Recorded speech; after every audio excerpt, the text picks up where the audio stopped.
Nate G219, y'all know what it is. Another one coming at you. First, hit that like, hit that subscribe, hit that channel if y'all want to help out.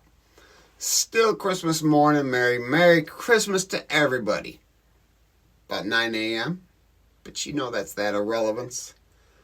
Gotta have that irrelevance for everybody. Video. But I'm bringing another reaction. This is a reaction from a Vlad TV interview, still about Pinocchio, A.K.A. Michael Thompson. The Aryan dropout. 45 years in prison, 37 of it in protected. 8 years active. And all these war stories come from 8 years. Most people in 20 to 30 years don't see, like the one video he said stabbed 16 people. Talked to somebody that's been in for 35 years. He had been an active Aryan for a long time. He is no longer an active Aryan. But no, he did not debrief. He did not tell on anybody. But he hasn't even seen anything like that. Usually in a duration of 20 years, 30 years, he said he's seen 6 murders. And 35 years is how long he's been gone. Almost 36. 6 murders. 6 inmates unaliving another inmate. At 6 different times. I mean, that just tells you a little bit of how big his nose should be. I'm talking about Michael Thompson's. But let's get into today's video. Shout out to Vlad TV too. Well, then in 2020, you were officially released from prison. Yes. By that time, how many years had you served? 45. 45 years. Now, that is not cap. That is true. He has served 45 years in prison. It's a long time. 1975 to 2020. That's a damn long time.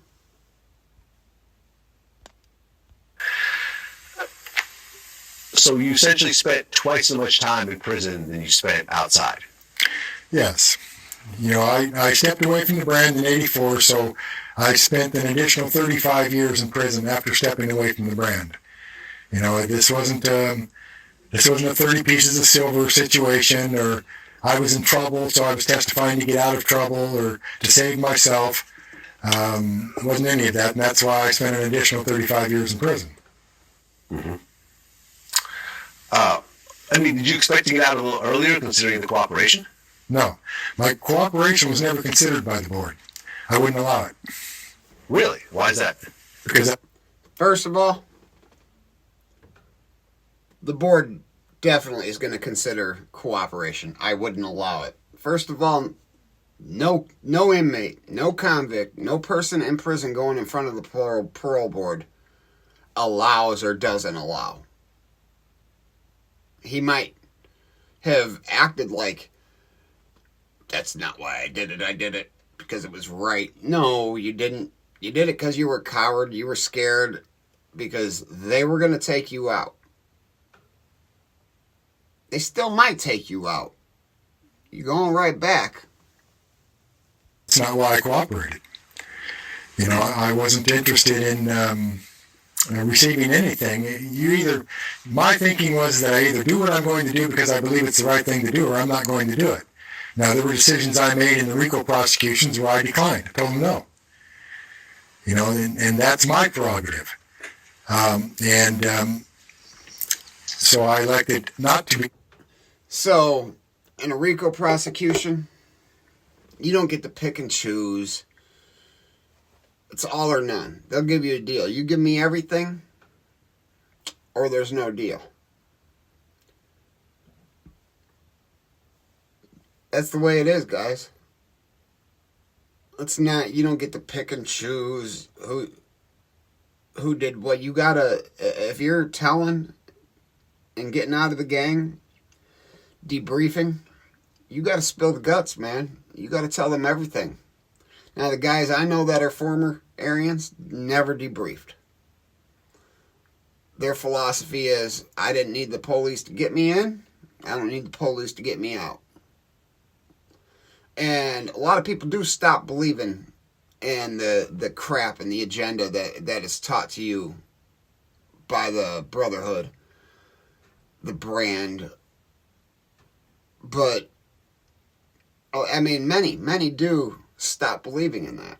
Like one of my boys, he learned that everything that he was taught was learned behavior. The hate is something he was taught. And now, between the 70s, 80s, 90s, even the 2000s, especially out west in California, still to this day, I've heard it's been loosening up a little bit, but it was segregated, not by the prisons, but by the inmates inside. You sit with your own, you eat with your own, you work out with your own, you hang out with your own. You're not supposed to do business with another race. Just, there's a whole lot that goes on with it. And then, you get all these rules, and almost every single time, the enforcer of the rules, or the shot caller, making the enforcer do whatever, they'll be doing business with other races almost on a daily basis. And especially when it comes to the drugs, man. A lot of these Aryans do not allow any drugs whatsoever. But one drug that is especially frowned upon, from what I understand, is weed. That is supposed to be a black man's drug. And I've heard other Aryans refer to very racial things when a white guy's smoking a joint of some weed. They'd rather you do meth, it seems like. And a majority of them that I had met did do meth. Were doing meth. He probably was doing meth. I mean, it's inside. It's a whole world inside this huge world. There's a whole nother world inside those fences, those walls. It's, unless you've been there, you'll never understand. Involved in some cases. But in other cases, I did elect to be involved. Margot Compton was the killing of 2 girls. Curtis Price was the killing of Steve's father. There are those who say, well, you're in for a penny, in for a pound. I don't believe that. The discretion and the decision is mine and remains mine. So that upset a lot of people within law enforcement. And so, I got a lot of pushback from law enforcement. A lot of setups. Attempts on my life as a result of law enforcement setting me up. So, that comes with the territory. When you make a decision like I made. They want what they want for the reasons that they want it. Well, they want what they want, and when you're dealing with a gang dropout debriefer telling on everybody, they get what they want. What was it like? You went in 74? Yes. And you come out in 2020. Mm-hmm. The world, to say the world is different is an understatement, is a massive understatement. It is. When you came in, there were no cell phones, there was no internet, there were no electric cars, there are just too many differences to name. Yes. It's just a completely different planet that you're now stepping into. We are in agreement. Yeah. What was the hardest adjustment in the beginning? It remains the hardest adjustment, and that's sensory overload. What they call post-traumatic stress disorder, PTSD. And I didn't think that I would fall victim to that, but I certainly did. They dropped me off in the middle of... All right, now I do want to touch on that. The PTSD. I was only gone for about 4 years, 5 years, a little more than 5 if you add everything together. But I did a 3-year stretch and then a 1-year stretch. They were back to back, and it was on the same case. But when I came home from the maximum security penitentiary, I too did not think that I was going to be affected by the sensory overload. I was wrong. I had PTSD. I still have nightmares to this day. There's still certain things I can't do. I can't be in a big crowd with people standing behind me, bumping into me. It just kind of gives me anxiety thinking about it. But it's a real situation, guys. I'm sure 45 years in, regardless of who he is or what he's done, I believe him on that. His nose didn't grow there. East LA. And that was an experience. You want to remember when I went to prison, I came from the mountains. Remember I talked about the idea of taking my own life because I couldn't live in a cage. Well, I lived in that cage for 45 years. So that's a controlled environment. Then I come out of that cage into East LA. You know, the first week that I was there, 3 cats around the corner were capped in the head. One was stabbed to death out in front of the place I was staying. I thought, this isn't much different. So, but yeah, and to answer your question, sensory overload, there are a lot of things. I mean, I was not computer literate, so the learning curves are astronomical. I was fortunate enough to educate myself while in prison. When I came to prison, I couldn't read or write. But while in prison, I learned to read and write and then educated myself. And so, one thing I've learned from most organizations, like the affiliation I was a part of, knowledge and wisdom are up there in the rules. Understanding, you gotta have wisdom, you gotta have knowledge, and you have to understand that wisdom and knowledge, and you have to understand the power that you carry. You can't make rash decisions because you're representing a whole big crowd. So this guy gives, I'm not saying the Aryan Brotherhood has a good name, but every group, every gang, every affiliation, organization, club, they have pieces of crap in it. But amongst those pieces of crap, you'll find some real good, genuine people. It's without a doubt, you'll find some great men. And behind those walls, yeah, you're in prison with a lot of people that have done a lot of very heinous things. But you have to learn to not let their crime define who they are. Because who they are can be somebody completely different. And taking a life, a majority of the time, a high majority of the time, there is a reason the life was taken. And you can usually justify it. If you've taken a life, you can usually justify why that life was taken. There's many crimes, there's no justification, no reasoning. Like crimes against children, women, those are not justifiable or reasonable crimes at all. Well, let's continue. So, nonetheless, the learning curve was enormous and remains enormous. I live in an area right now that is fairly isolated. Not a lot of people, and I can practice my way of life. If I remain a native, and I continue to follow that way and practice that way. So that helps me immensely. But I also work as an AOD counselor and a life coach. But That requires internet access, and right now I'm forbidden internet access. He doesn't need internet access because all he's going to do is start defrauding people, and now he's a Native American, which,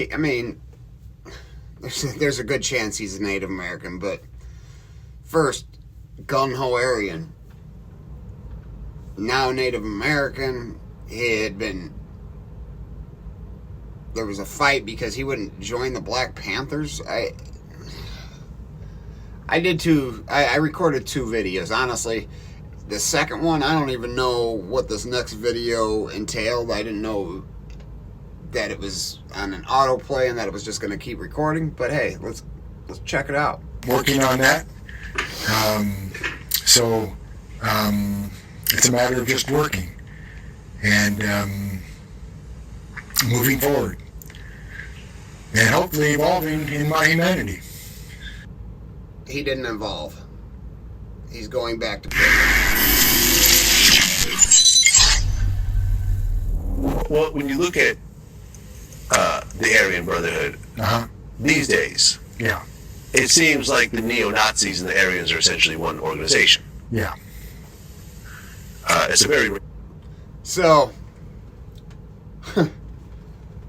any Aryan I've ever met does not consider themselves a neo-Nazi. Neo-Nazis are different. They're unorganized usually. They're just a large, violent hate group that has no drive, they're driven by meth usually. Let's do a bunch of meth and work out. Go stab people. Yeah, that's what they're on. And I wouldn't, even though they are both all white groups and they are racial groups, they're not the same. Just like in Indiana, we've got Saxonites, we've got dirty white boys. Those are white affiliations. They're not the same as Aryans. And don't make the mistake of calling an Aryan a Saxonite or Rebel Cause, another white affiliation. They're just, don't make that mistake. They're not the same. And definitely do not ever refer to an Aryan as a dirty white boy, because dirty white boys are not the normal, typical white organization. They are not driven by hating another race. It was just a bunch of white guys that wanted to be part of a primarily black organization, is what it seems to me, because they act like gangbangers. I'm talking about hood gangbangers. They do drugs. They're in the mix bad. And I'm only speaking on the 3rd generation of dirty white boys, because I know there are 1st generation and 2nd generation now. I don't know anything about 1st generation. I've only met 2 2nd generation, and they were a little bit older. They were both in the maximum security prison in Indiana, Michigan City, Indiana State Prison. Neither acted like hardcore gangbangers. They acted different. It was like 2 different affiliations. But yeah, dirty white boys. Don't ever refer to an Aryan as another white organization.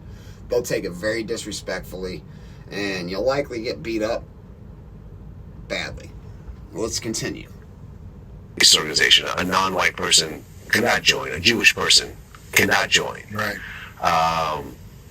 When you look at what it involves. Okay, and that a Jewish person can't join.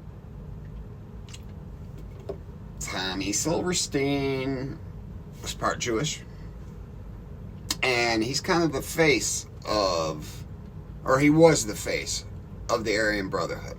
He was their role model, to say the least. Tommy Silverstein, he was a monster. He stabbed lots of people and took a lot of lives. So he's not 100% correct about that. Evolved into. What are your thoughts about it? My thoughts parallel those of all the hate groups, and of which there are plenty, unfortunately. You know, it's one of the biggest issues probably that I deal with. I mean, I give talks, I do lectures at synagogues and other churches and before other groups, and it's primarily about that very hate that you're talking about and where that comes from. You know, these latest mass shootings is a good example. You know, the very idea that youngsters are being recruited, just like jihad. You know, I did some work over in the Netherlands with the Hague and the policymakers at the Hague relative to their jihad unit. And it's along the same lines. You're dealing with a hate group. Whatever the premise for their hate. I don't know how you can compare Aryans to the jihad or terrorist groups, because Aryans, for the most part, are in prison, and the Aryan Brotherhood is a prison gang. Now, are there Aryans on the street? Absolutely. But all their rules come from behind those walls. They don't come from anywhere else. Now, the jihad, they're radical terrorist groups that just hate Americans. It doesn't matter what color the American is, they hate Americans. So, this dude, to compare that, I mean, that's a crazy comparison to me. That becomes irrelevant. In this country, we're dealing with white supremacy. It's off the hook. The problem is that nobody is really talking to anybody that actually understands or knows anything about white supremacy or hate or the recruitment process and everything that goes along with that. And you're right, the Aryan Brotherhood and the neo-Nazis and the skinheads are at the forefront of that. And, I mean, if you just look at the Southern Law Center and what they're doing. But I think one of the things that needs to happen is educating the public about where this hate comes from and distinguishing, you know, between the politics of that hate and the reality of that hate, the propaganda associated with it, and what's their motive? What are they after? You know, the so-called whites now being disenfranchised. That's ridiculous. I guess I got a third one. I don't even know what this one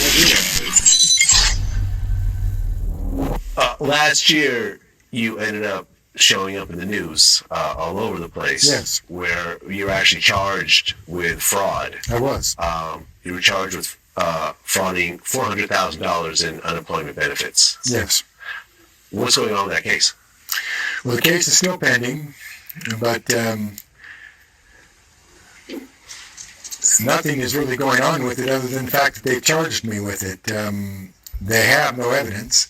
They have an individual that says that as a former leader of the Aryan Brotherhood, that he just did what I told him to do. But, and they've now given him a deal to testify again. There's evidence. There's definitely evidence. He was sentenced to go back to prison. I think he's got to serve 5 or 6 years. But if there was no evidence and just a person pointing their finger, come on, y'all. Come on. I mean, I get why you would say that there's no evidence and that you're not guilty. I mean, especially if you haven't been through the court process. I would be saying the same thing, even if I was on camera. But there's evidence. And he's on his way back to prison. So, another lie from Pinocchio. It's me. But it would be ridiculous of me to say that I'm not concerned about it. I am. So it's really a matter of dealing with the evidence that they think they have, which I believe I will be able to do. I have an amazing defense team, Curtis Briggs and the outfit out of the city here, over on Gary Street, Pier 5 law offices, and they took my case pro bono because they see the politics associated with that. It begged the question where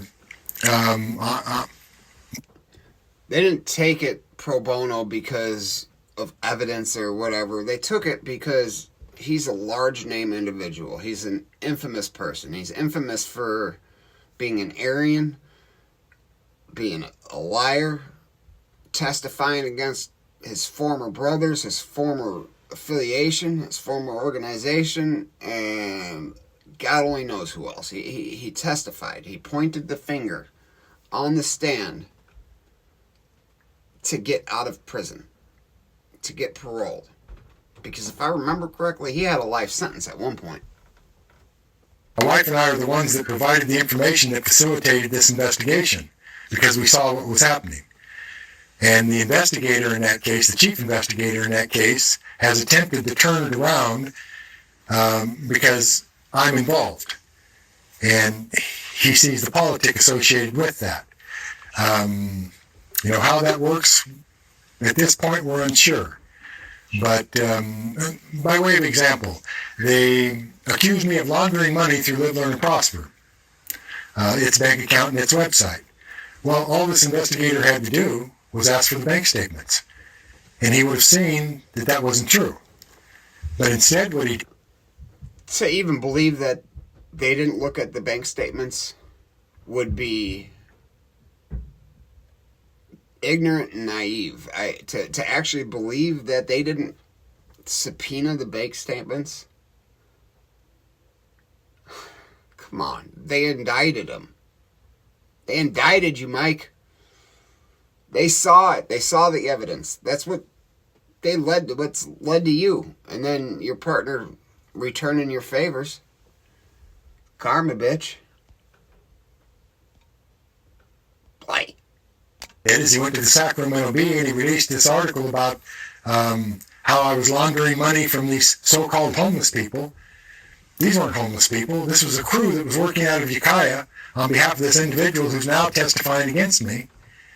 You see, most of them dope fiends. That don't make them bad people, but most of them dope fiends. This crew's been together for years.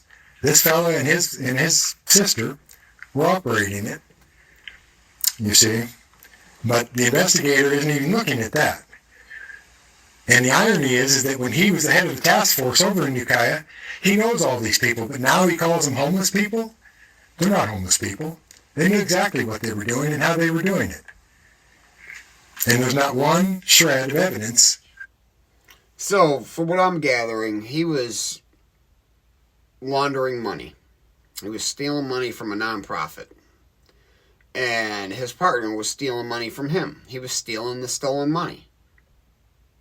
And they got caught up, and his partner's like, hey, man, he's stealing all his money. All I did was steal his money. I'm not saying it's right, but what he was doing was wrong, was very wrong. Laundering money, stealing money from the homeless, anybody. But taking advantage of people that are poverty-stricken is disgusting. And I hope when he goes back to prison for this, what he's talking about right now, because he has been found guilty and sentenced. Hopefully something comes of it. Somebody pays him back. That ties me to this, not even circumstantial. The only thing he's got going for him right now is this witness. And like I said, that we'll contend with that in court. It's that simple. Meanwhile, I have to live my life. So I have to rehabilitate the LLP because they've made allegations in the press that are absolutely untrue. Now he comes at me and he says, can I get your bank statements? I said, no, I'm sorry, you can't. You can get them at the time. So, all he had to do was ask for the bank statements, is what he had said just a minute ago. Now they asked and he said no. If you had nothing to hide, you're going to hand them over. Bottom line. Especially if it's going to get you out of being indicted. The jury gets them. When they make their determination that what you said in the press was a lie.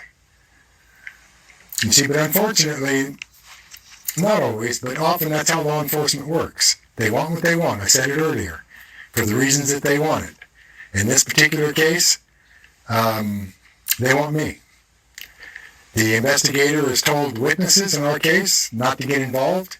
He's discouraged them from cooperating. And he's openly said that he disagreed with Newsom's decision to let me out of prison and that he's going to put me back in prison for the rest of my life.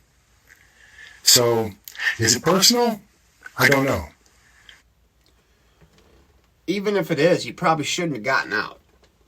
I could understand why one governor or prosecutor doesn't want you on the streets. I can completely understand that. And all you did was assist yourself to die in prison. You've not rehabilitated yourself in one way, other than you're not an Aryan brother anymore, but from the sounds of things, wasn't much of a choice with all the lying you do. This Michael Thompson just is a disgusting white trash individual. At this point, I don't care. All I know is that in the press releases that he's made not only absurd allegations, but false allegations. So that when we get to the point when we disprove this, either before a jury or it's all dismissed before we even get to a jury, then we're going to have to take issue with that by way of civil litigation, and we will. Well, yeah, you've only been out for 2 years. Right. If that. Well, if you look at it, I'm not into fraud. That's, I guess, a white-collar crime. So, after you go to prison, especially a significant time in prison, and significant time varies by each individual, because 5 years could be a lifetime for many. But 5 years for this guy, he can do it standing on his head. I'm sure he's said something along those lines. I can do that standing on my head. And he does seem like that type of individual. Like he's got that mentality.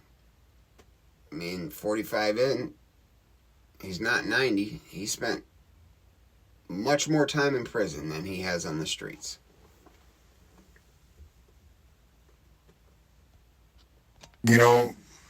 I started the business from in prison and continued the business once I got out of prison, and that business continues to this.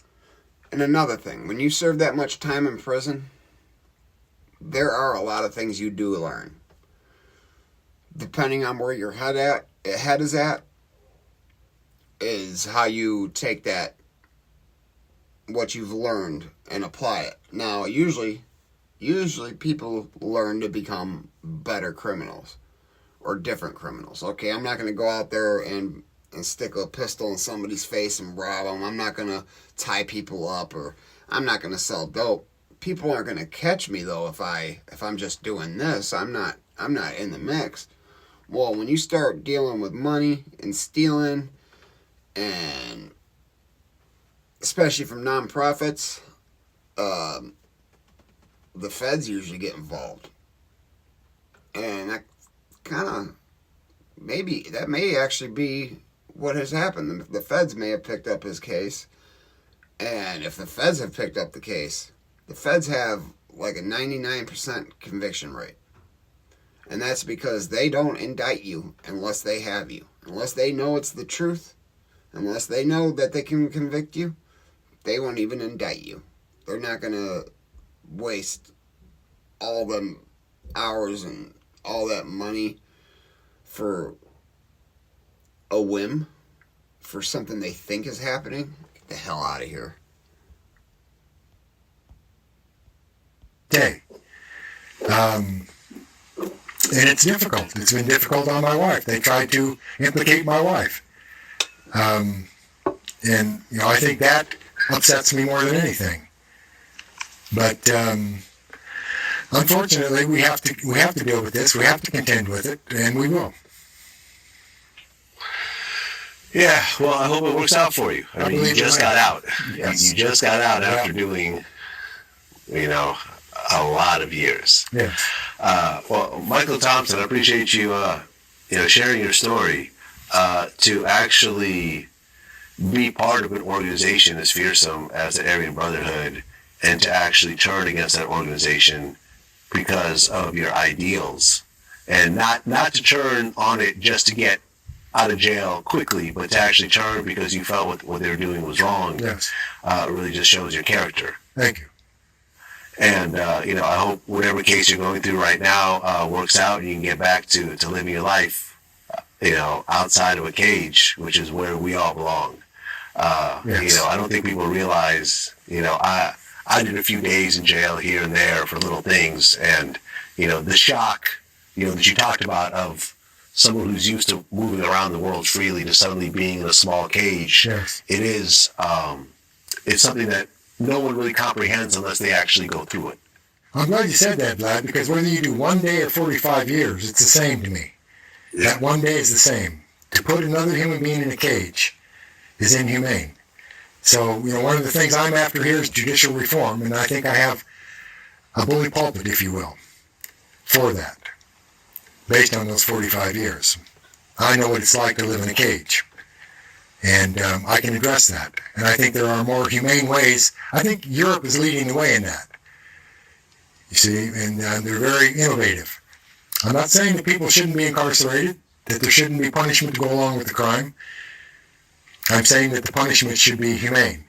And this disproportionate arrest and conviction relative to the minorities, so-called minorities, whether they be blacks or Mexican or whatever they may be, is outrageous.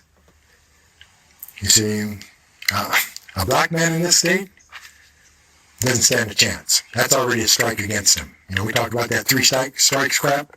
That's already a strike against him. The fact that he's come up in poverty, that's the second strike against him. And then if he unfortunately has to go before an all-white jury, he's done. And I think our prison system shows that, demonstrates that. Very well.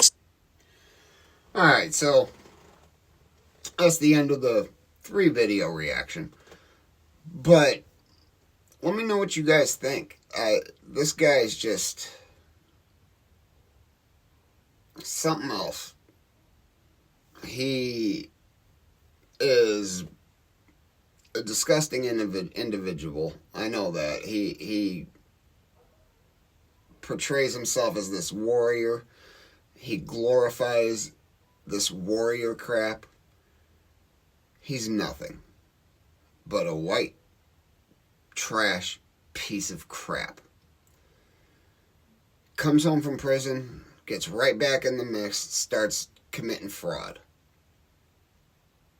Yeah, I don't commit white-collar crimes. No, you didn't commit white-collar crimes, but you heard a lot of people getting away with the white-collar crimes, so you wanted to jump on the white-collar crimes. Be honest, man. Especially now that you're either back in prison or on your way back here in the next few weeks. But never forget life's choices, guys. You don't know what kind of white trash you're going to meet. You just don't. But hey, do me a favor. Hit that like, hit that subscribe. Hit that channel if you want to help out. Always remember, if they ain't hating it, you sure as hell ain't making it. Peace.